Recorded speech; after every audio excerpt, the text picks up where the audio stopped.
Hello there YouTubers, Liver Flesh Man here today. Going to talk to you about an amazing enema recipe. I got many enema recipes on the internet now. On the top right of the screen you'll see a video on how to do the green cabbage Rejuvilac enema there. That's a probiotic enema for creating the friendly bacteria. Also on the top right now you'll see the kombucha mushroom. The kombucha mushroom tea enema, that is amazing. Nature's probiotic from the fermentation of white sugar and green tea. Now that white sugar gets totally transformed into a healthy probiotic drink. There's no actual sugar left. So it's really good for you, and that's a nature's probiotic. It's not in the pill. It's got all the enzymes and life force in it. And then another amazing, maybe one of the top probiotic enemas is the fermented urine enema. Look at the top right of the screen and you'll see a video on that, and that is going to be really good for your intestines, creating that beneficial friendly bacteria that's going to help keep candida from growing. But first you really got to flush out a lot of the candida and then reseed the colon and intestines with the friendly bacteria. But this is a little tip here that I haven't really got into and really consciously aware of all my liver flushing experience after doing many liver flushes. You know, part of the liver flush recipe is the coffee enema. Now the coffee enema is acidic for the intestines, and that can lead to more candida overgrowth as well. Doing the liver flush, most people release hundreds of liver and gallstones, which then when they go through the intestinal tract, you know, parts of the residue from the toxic stones get caked on to the intestinal wall. So doing enemas before and especially after liver flushing is really important. These probiotic enemas that I talked about, those three are excellent. This is also very excellent too, and this enema ingredients uses 6 ingredients, as you can see there. This is organic raw coconut oil. Alright, just put in maybe a tablespoon or something, and that's gonna help coat the intestines with a good antioxidant oil. The apple cider vinegar is going to be really good. Of course it is very healing for the body, but it's also going to help with the creating the friendly beneficial bacteria as well.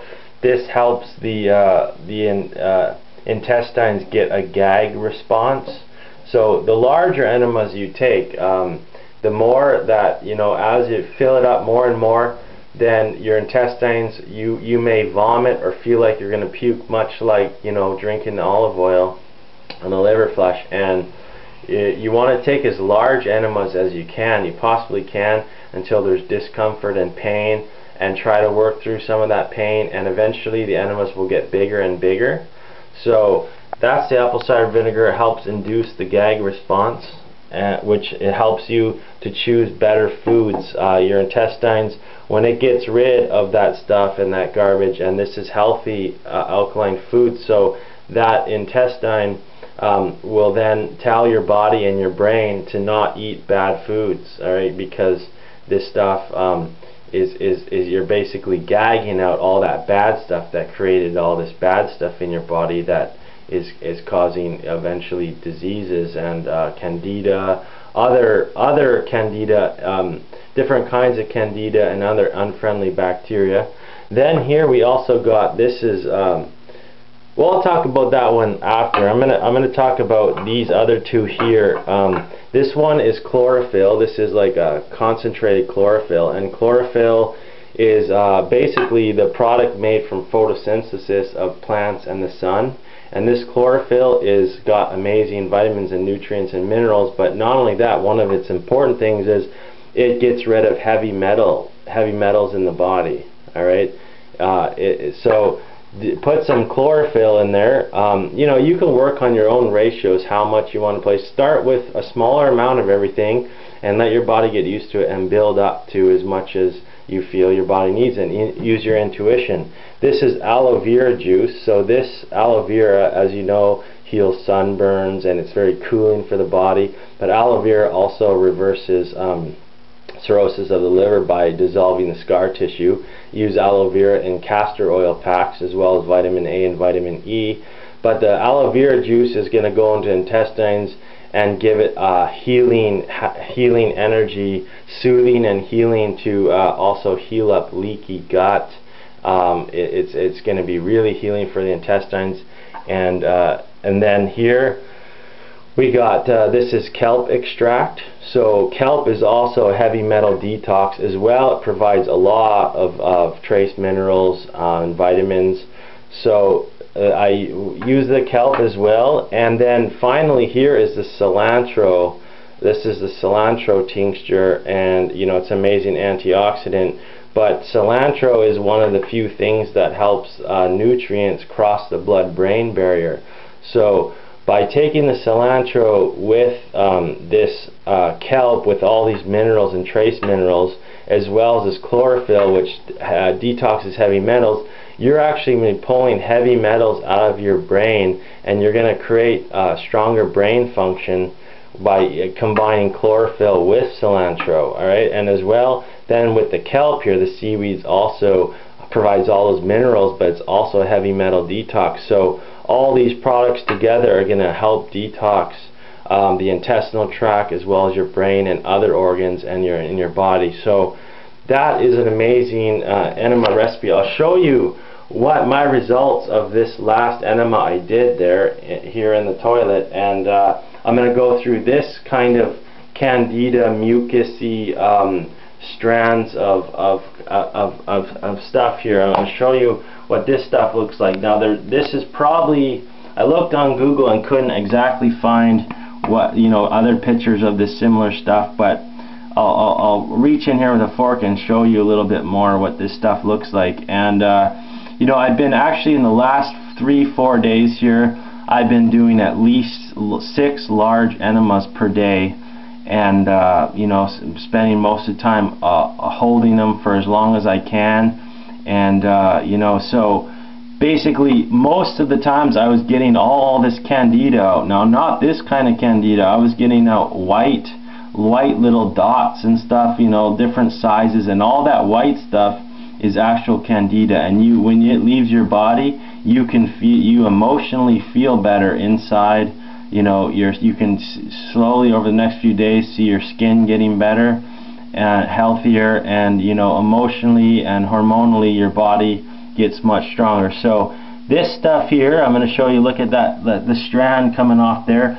This stuff is normally white, but because I'm using that chlorophyll, it actually, you know, it got in there, and you can see this. It's a really slimy, gooey kind of thing like this, and you know, this didn't come out right away. It was there's very deep levels of cleaning the intestines, actually what's possible.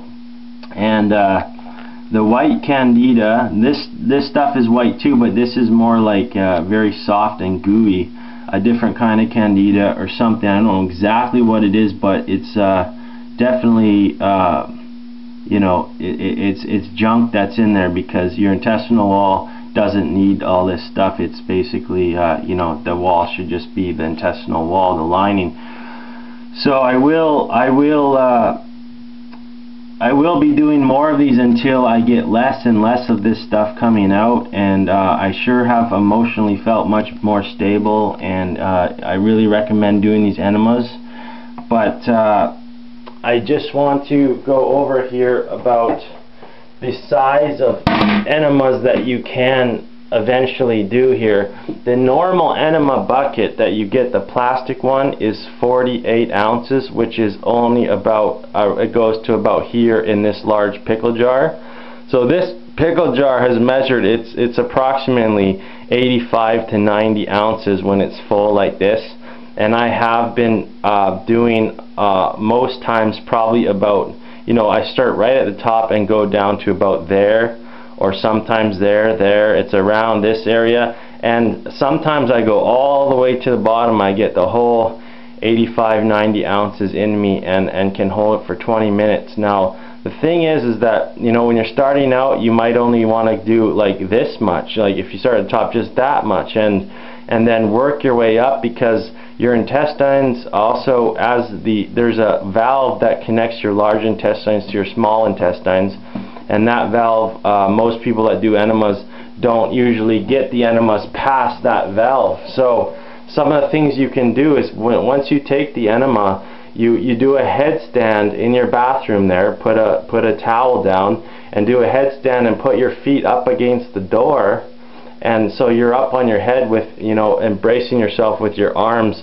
and you hold up there and you breathe, and that breathing pulls everything back in your intestines, and you can just feel that it's milking all that stuff and getting it out. Another important tip with enemas is you want to hold it, and the more you feel that cramping, you hold the enema, you feel the cramping, and you just hold and try to get through that cramping, because that cramping is moving stuff up and getting it loose and breaking up that candida and breaking up all that stuff, and then you're going to be able to release that out, and you're going to feel good. Work your way up to do larger enemas here. And this enema bucket here, container, I made out of a pickle jar. So this is a large pickle jar. I cut a hole in the lid right there, and then basically I just bought a disposable enema, which comes with this tube with the little closed valve there, and the end of it was connected to a plastic bag, which is a disposable. You use it 1 or 2, 3 times, whatever, and then you throw it out. So what I did is I just cut off the tube, the tube to the bag, and then I insert that into this bucket here, and it goes down, and then that's basically making your own enema. And these ones are made out of glass, not plastic. They're really good, and these large enemas are really the answer to having effective enemas that get out candida from way back in the intestines, including the small intestines. And then with these ones, because it doesn't come out the bottom here, this part, you actually have to siphon. You have to siphon this stuff. You put your mouth on the end right here and suck it up, or if you don't want to do that, then you can just run the end of this one under the tap in your sink and let the water flow through the tube, and then just close it off, and then that way it acts as a siphon. If the fluid is already in this, and this is raised up on the top of your sink, then when you open the valve right here, then it'll come out. But if you just stick in the tube in the water and there's no liquid in the tube here, then of course it won't come out. So anyways, just a little bit of tips there on the enemas before and after liver flushing, and also the importance of doing these enemas when you're liver flushing. And doing coffee enemas is really important for your emotional and hormonal stability as well. They also help flush out any stones left over, and also because if you have a clean intestines, then those liver flushes from your liver, that liver will be able to work much more efficiently with the energy, the free energy that's created by getting rid of those stones. So if you just do liver flushes and with the coffee enemas, and you don't do the enemas after with the friendly probiotics or recipes like this, or also things like Oxymag with lemon juice, a super antioxidant that scrubs the intestines, then although the liver is very strong and it'll help heal the intestines and keep it healthy and stuff, it's so important. I must encourage you to do these enemas after the liver flush, and then your liver's really going to be doing good, as well as your intestine, as well as your emotional body and hormonal energy. So there you have it. That's the little new enema video. Thanks for watching. I'm Jordan Blaikie, the Liver Flush Man.